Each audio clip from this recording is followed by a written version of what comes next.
नमस्कार। इस महत्वपूर्ण कार्यक्रम में देश भर से जुड़े सभी राज्यपाल महोदय, लेफ्टिनेंट गवर्नर्स, केंद्रीय मंत्रिमंडल के मेरे साथीगण, रिजर्व बैंक के गवर्नर, राज्यों के मुख्य सचिव, अलग अलग इंडस्ट्री एसोसिएशन से जुड़े साथीगण, स्टार्टअप, फिनटेक की दुनिया से जुड़े मेरे युवा साथी, बैंकों के वरिष्ठ अधिकारीगण और मेरे प्यारे भाइयों और बहनों, आज देश डिजिटल गवर्नेंस को एक नया आयाम दे रहा है। ई रूपी वाउचर देश में डिजिटल ट्रांजैक्शन को, डीबीटी को और प्रभावी बनाने में बहुत बड़ी भूमिका निभाने वाला है। इससे टारगेटेड, ट्रांसपेरेंट और लीकेज फ्री डिलीवरी में सभी को बड़ी मदद मिलेगी। 21वीं सदी का भारत आज कैसे आधुनिक टेक्नोलॉजी की मदद से आगे बढ़ रहा है, टेक्नोलॉजी को लोगों के जीवन में जोड़ रहा है, ई रूपी उसका भी एक प्रतीक है। और मुझे खुशी है कि ये शुरुआत उस समय हो रही है जब देश आजादी के 75 वर्ष पर अमृत महोत्सव मना रहा है। और ऐसे समय में देश ने फ्यूचरिस्टिक रिफॉर्म का एक और अहम कदम बढ़ाया है। साथियों, सरकार ही नहीं, अगर कोई सामान्य संस्था या संगठन किसी के इलाज में, किसी की पढ़ाई में या दूसरे काम के लिए कोई मदद करना चाहता है तो वो कैश के बजाय ई रूपी दे पाएगा। इससे सुनिश्चित होगा कि उसके द्वारा दिया गया धन उसी काम में लगा है जिसके लिए वो राशि दी गई है। अभी शुरुआती चरण में ये योजना देश के हेल्थ सेक्टर से जुड़े बेनिफिट्स पर लागू की जा रही है। मान लीजिए कोई ऑर्गेनाइजेशन सेवा भाव से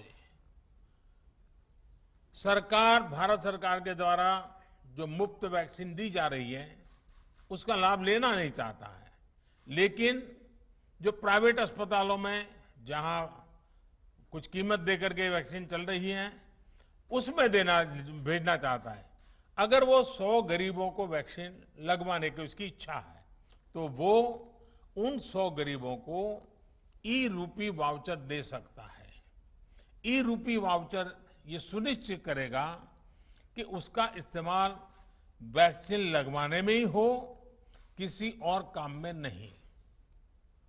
समय के साथ इसमें और भी चीजें जुड़ती चली जाएगी। जैसे कोई किसी के इलाज पर खर्च करना चाहता है, कोई टीबी के मरीज को सही दवाओं और भोजन के लिए आर्थिक मदद देना चाहता है, या फिर बच्चों को, गर्भवती महिलाओं को भोजन और पर्यावरण से जुड़ी दूसरी सुविधाएं पहुंचाना चाहता है, तो ई रूपी उनके लिए बहुत मददगार साबित होगा। यानी ई रूपी एक तरह से पर्सन के साथ साथ पर्पज स्पेसिफिक भी है। जिस मकसद से कोई मदद या कोई बेनिफिट दिया जा रहा है वो उसी के लिए प्रयोग होगा, ये ई रूपी सुनिश्चित करने वाला है। कोई अब अगर चाहेगा कि वो वृद्धाश्रम में 20 नए बेड लगवाना चाहता है तो ई रूपी वाउचर उसकी मदद करेगा। कोई किसी क्षेत्र में 50 गरीबों के लिए भोजन की व्यवस्था करना चाहता है तो ई रूपी वाउचर उसकी मदद करेगा। अगर कोई गौशाला में चारे की व्यवस्था करना चाहता है तो ई रूपी वाउचर उसकी भी मदद करेगा। इसे अगर राष्ट्रीय परिप्रेक्ष्य में देखें तो अगर सरकार द्वारा किताबों के लिए पैसा भेजा गया है तो ई रूपी ये सुनिश्चित करेगा कि किताबें ही खरीदी जाएं। अगर यूनिफॉर्म के लिए पैसा भेजा है तो उससे यूनिफॉर्म ही खरीदी जाए। अगर सब्सिडाइज खाद के लिए मदद की है तो वो खाद खरीदने के लिए ही काम आए।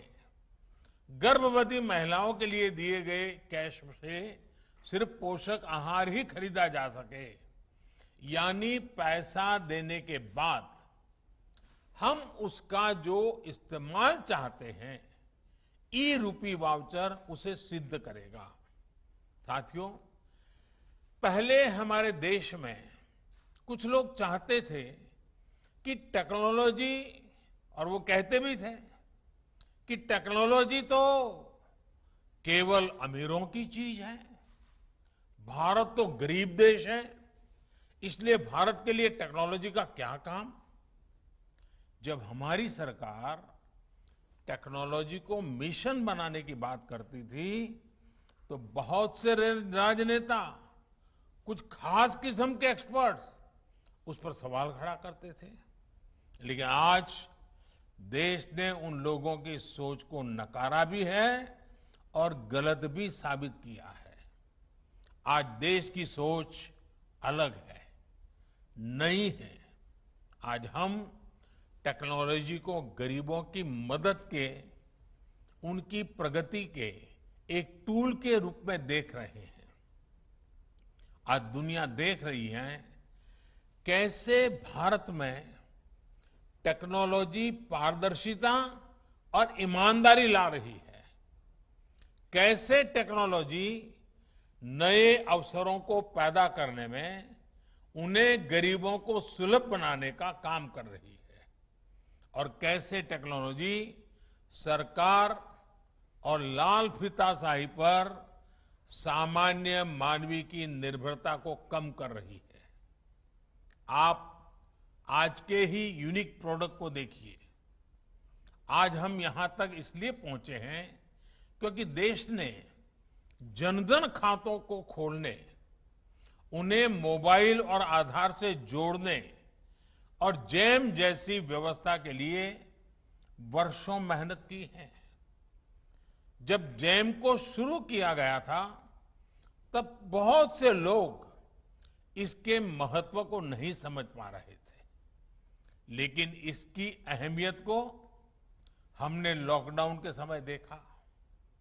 जब दुनिया के बड़े बड़े देश परेशान थे कि लॉकडाउन में कैसे अपने गरीबों की मदद करें, लेकिन भारत के पास एक पूरी व्यवस्था तैयार थी।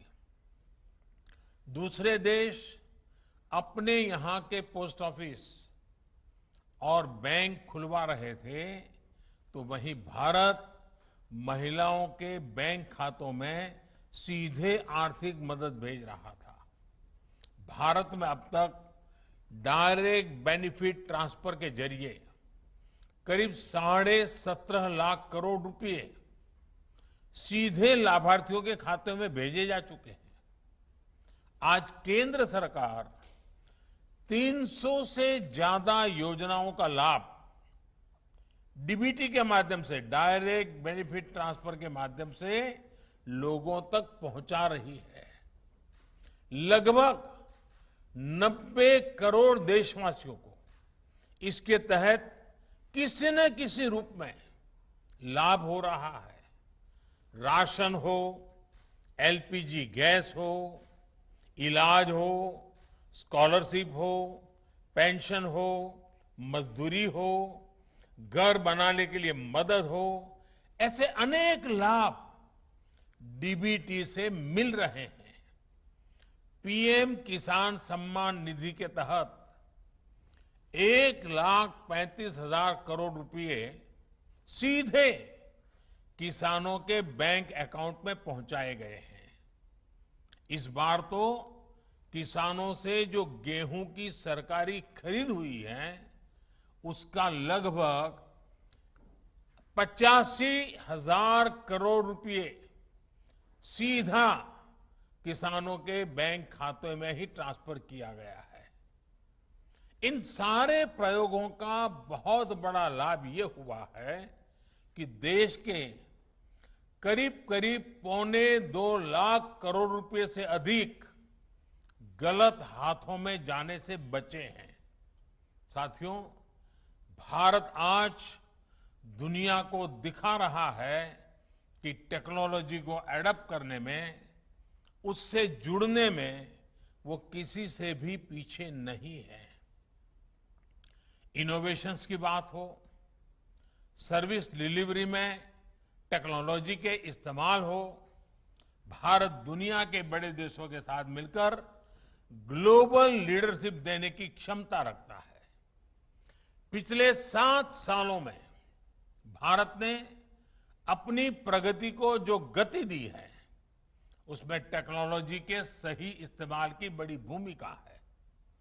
आप सोचिए, क्या 8-10 साल पहले किसी ने कल्पना की थी कि टोल बूथ पर करोड़ों गाड़ियां बिना किसी फिजिकल ट्रांजैक्शन के लेन देन से निकलेगी?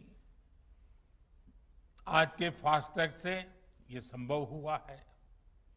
क्या 8-10 साल पहले किसी ने सोचा था कि दूर सुदूर गांव में बैठा कोई हस्तशिल्पी अपने प्रोडक्ट दिल्ली के किसी सरकारी दफ्तर में सीधे भेज पाएगा?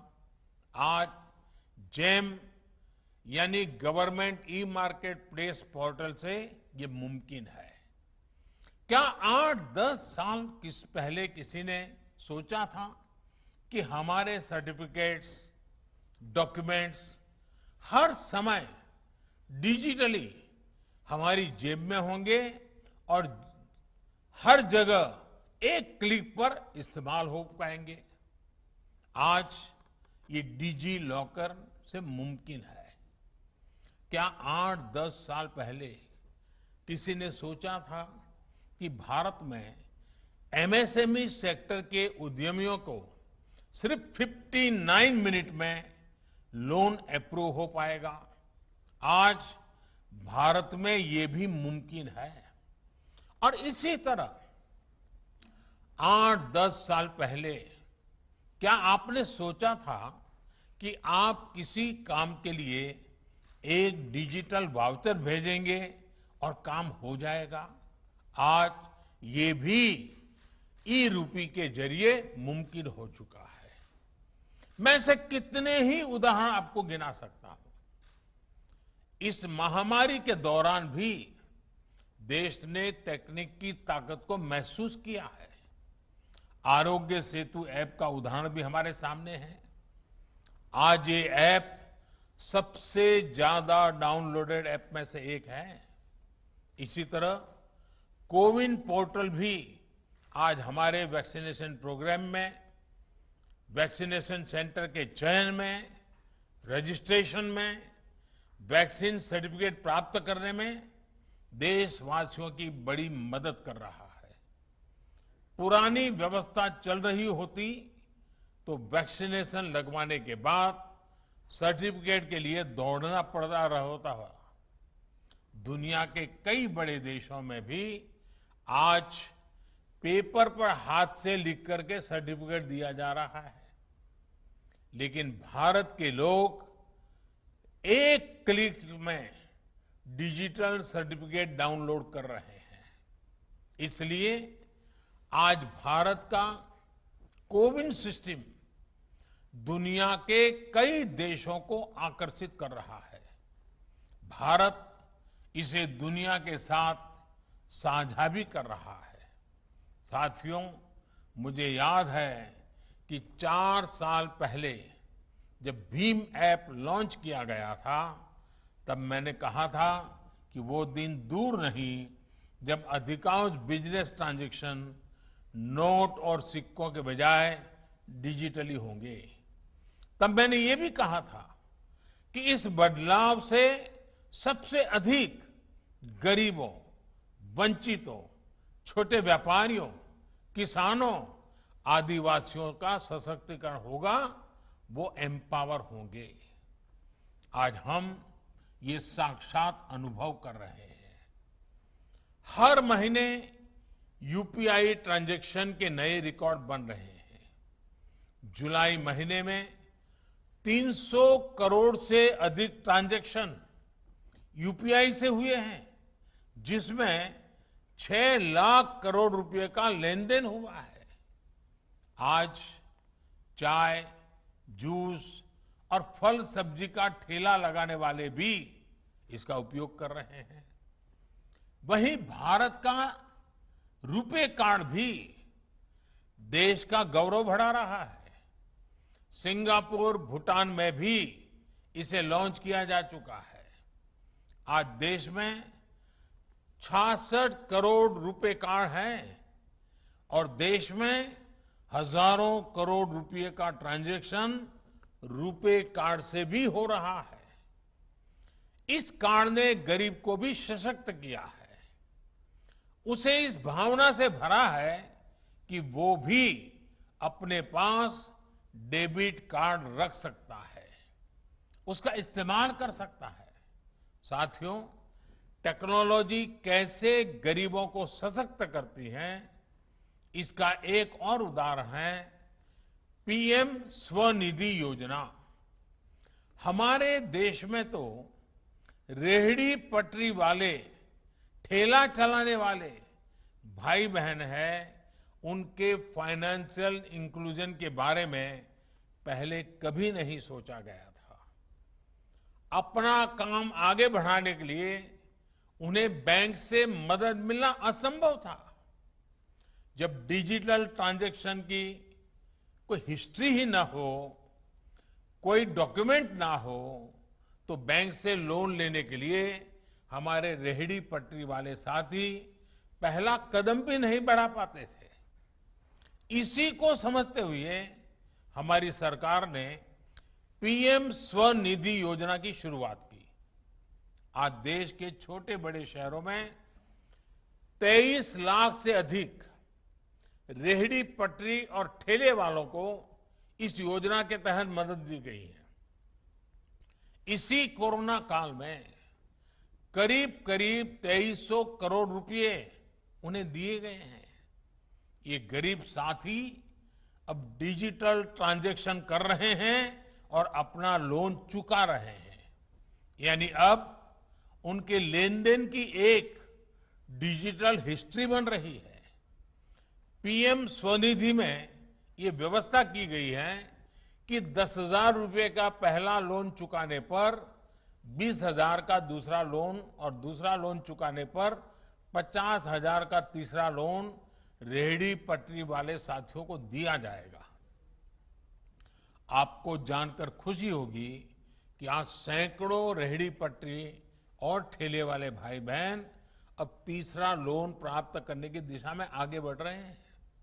साथियों, देश में डिजिटल इंफ्रास्ट्रक्चर और डिजिटल ट्रांजैक्शन के लिए जो काम पिछले 6-7 वर्षों में हुआ है, उसका लोहा आज दुनिया भी मान रही है। विशेषकर भारत में फिनटेक का बहुत बड़ा आधार तैयार हुआ है। ऐसा आधार तो बड़े बड़े देशों में भी नहीं है। देशवासियों का पॉजिटिव माइंडसेट, फिनटेक सॉल्यूशन को एडॉप्ट करने की उनकी क्षमता भी असीम है।